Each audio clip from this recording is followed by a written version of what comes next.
Hello friends, welcome to my YouTube channel. So friends, आज हम इस वीडियो में डिस्कस करेंगे सिंगल फेज कंट्रोल रेक्टिफायर के बारे में। इसका सर्किट डायग्राम क्या होता है एंड ये किस प्रकार वर्किंग करता है। तो चलिए फ्रेंड्स स्टार्ट करते हैं। फ्रेंड्स, ये है सिंगल फेज कंट्रोल रेक्टिफायर का डायग्राम। यहाँ पर हमारा एक एसी सोर्स लगा होता है, यहाँ पर एसी सोर्स लगा दिया जाता है। ये देखिए एसी का सिंबल बना दिया है यहाँ पर। एंड यहाँ पर ये जो है ये प्लस माइनस चिन्ह है। यहाँ पर ये जो है एक एससीआर कनेक्ट होता है। एससीआर के सीरीज़ में आरएल लोड लगा होता है जिसे हम रजिस्टिव लोड बोलते हैं। ओके, ये जो रजिस्टिव ये ट्रिगर सर्किट है। मान लीजिए एक कंडीशन में ये जो हमारा ट्रिगर सर्किट ये हमने नहीं लगाया है और हम यहाँ से एसी सोर्स से सप्लाई इसे दे रहे हैं। हमारी एसी सोर्स से जो करंट होती है वो आरएल लोड से होती हुई एससीआर में पहुँचती है। और ये जो एससीआर, इस कंडीशन में हमारा एससीआर ऑपरेट नहीं होगा, मतलब फायर नहीं होगा। ओके, जब हमारा ट्रिगर सर्किट नहीं लगा होगा तो हमारा ये जो है एससीआर फायर नहीं होगा। और ये हमारा जो एससीआर है, ये जो सिंगल फेज कंट्रोल रेक्टिफायर होता है, ये फॉरवर्ड वाइज में वर्क करता है, रिवर्स वाइज में वर्क नहीं करता है। ये जो हम मान लीजिए कि हमारा ये जो गेट है, एससीआर का गेट है, एससीआर के गेट पे हम ट्रिगर सर्किट को कनेक्ट कर देते हैं। ट्रिगर सर्किट को हमने ये कनेक्ट कर दिया है इसके गेट से, एससीआर के गेट से, और हम एसी सोर्स से सप्लाई दे रहे हैं, मतलब इनपुट दे रहे हैं। इनपुट दे रहे हैं आरएल लोड से होता हुआ एससीआर में जाता है। तो ये जो हमारा एससीआर है ये अल्फा एंगल पर फायर हो जाएगा। यहाँ से हमारा वोल्टेज जा रहा है Vm sin ओमेगा टी, और यहाँ पर ये हमारा फायर हो रहा है अल्फा एंगल पर। जब ये फायर होगा अल्फा एंगल पर तो यहाँ पर हमारा ये ट्रिगर सर्किट होता है। इसकी सहायता से, ये ट्रिगर सर्किट की सहायता से फायर होगा। ओके, अब ये हमारा किस कंडीशन में है? रजिस्टिव लोड की कंडीशन में। ओके, अगर यदि हम इसे, ये हम फॉरवर्ड वाइज में करंट दे रहे हैं, यदि हम इसे रिवर्स वाइज में करंट प्रदान करते हैं, हम इसे यहाँ से नेगेटिव टर्मिनल से करंट प्रदान करते हैं, तो उस कंडीशन में हमारा एससीआर ट्रिगर नहीं होगा। ओके, मान लीजिए हमने रजिस्टिव लोड की जगह पर हम इंडक्टिव लोड का यूज़ करते हैं, तो हमारी किस तरीके से वर्किंग होगी? यहाँ पर हमारा एसी सोर्स है, ये एसी सोर्स ले लिया हमने, यहाँ हमने लोड ले लिया इंडक्टिव लोड, यहाँ एससीआर है, ये ट्रिगर सर्किट। यदि हम ट्रिगर सर्किट हम यूज़ नहीं करते हैं, हम एससीआर से करंट प्रदान करते हैं और ये लोड से होती हुई एससीआर में पहुंचती है, तो उस कंडीशन में सेम वही होगा जैसा आरएल लोड के साथ होता है। उस कंडीशन में ये हमारा एससीआर कनेक्ट नहीं होगा, मतलब फायर नहीं होगा। और यदि हम इसे कनेक्ट कर देते हैं, ट्रिगर सर्किट को कनेक्ट कर देते हैं, तो हमारा एससीआर फायर हो जाएगा। और हम इसे रिवर्स वाइज में करंट देंगे तब भी ये हमारा फायर नहीं होगा। तो मतलब हमारा लोड कोई सा भी हो, हमारी कंडीशन सेम रहती है। तो चलिए अब हम इसकी वर्किंग जान लेते हैं।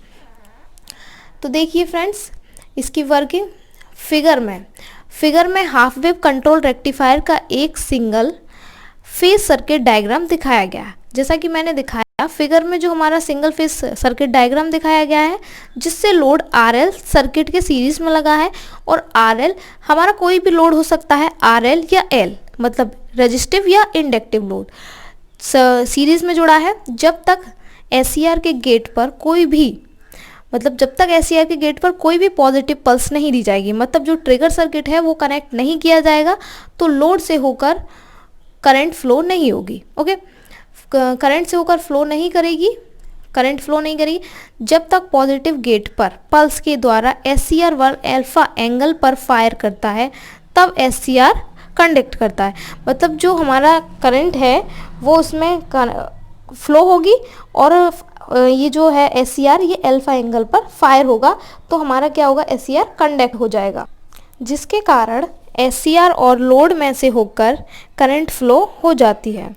अब इसके कारण क्या होगा? लोड में से होकर करंट फ्लो होगी, जो कि केवल पॉजिटिव हाफ साइकिल, मतलब जो पॉजिटिव हाफ साइकिल मतलब एनोड पॉजिटिव होगा। ओके, अर्थात जब एससीआर का एनोड पॉजिटिव तथा कैथोड नेगेटिव होता है तब फ्लो करती है, और एक साइन वेव में पीक वैल्यू से घटकर 0 पर आ जाती है। मतलब जो हमारी साइन वेव होती है, इसका जो वेव फॉर्म डायग्राम होता है, उसमें क्या होता है, जो करंट की वैल्यू होती है वो पीक वैल्यू से घटकर 0 पर आ जाती है, एकदम पीक वैल्यू से 0 पर घटकर आ जाएगी। ओके, नेगेटिव हाफ साइकिल के समय एनोड नेगेटिव हो जाता है, जिसके कारण कोई करंट फ्लो नहीं करती। और इसमें क्या होगा, एनोड नेगेटिव हो जाएगा और उसके कारण करंट फ्लो नहीं करेगी। मैंने जैसा कि बताया रिवर्स वाइज में करंट फ्लो नहीं होगी, मतलब रिवर्स वाइज में SCR ट्रिगर नहीं होगा। इस प्रकार SCR ऑफ हो जाता है। एक हाफ वेव्स रेक्टिफायर से प्राप्त करंट का मान निम्न हो जाता है। तो देख लेते हैं, ये एक डायग्राम है, मतलब सॉरी ये फॉर्मूला है, मतलब IDC यहाँ पर ये हमारी करंट है इज इक्वल टू 1/2π। यहाँ पर लिमिट है अल्फ़ा से पाई तक, और ये जो हमने वोल्टेज दिया था Vm sin ωt upon RL, ये लोड है, एंड इसका हम इंटीग्रेशन कर रहे हैं dωt के सापेक्ष। ओके, तो ये जो है Vm ये हमारा कांस्टेंट है, ये बाहर आ जाएगा, 2m ये बाहर है, ये कांस्टेंट है, बाहर आ जाएगा, और इसका हमारा समाकलन होगा 1 प्लस cos अल्फ़ा, या लोड के अक्रॉस, या हमें लोड के अक्रॉस करना है। ओके, लोड के हमें अक्रॉस करना है तो हो जाएगा VL is equal to IDC into RL। तो ये हो जाएगा, इसकी वैल्यू हमने यहाँ निकाल दी है, ये हम पुट कर देंगे एंड इंटू RL।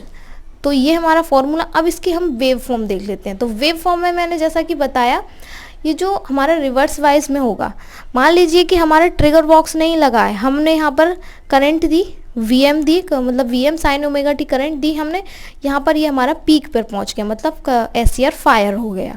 फायर होने के बाद जब हमारा, मान लीजिए कि हमने रिवर्स वाइज में उसे करंट दी, और ये हमारा क्या हो जाएगा, यहाँ पर रिवर्स वाइज में करंट नहीं जाएगी और ये हमारी एकदम ज़ीरो पर पहुँच जाएगी, ज़ीरो पे पहुँच जाएगी।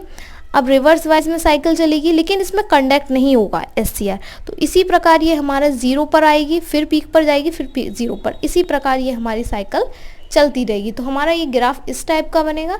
तो चलिए फ्रेंड्स, मिलते हैं नेक्स्ट वीडियो में, जब तक के लिए bye bye, take care guys.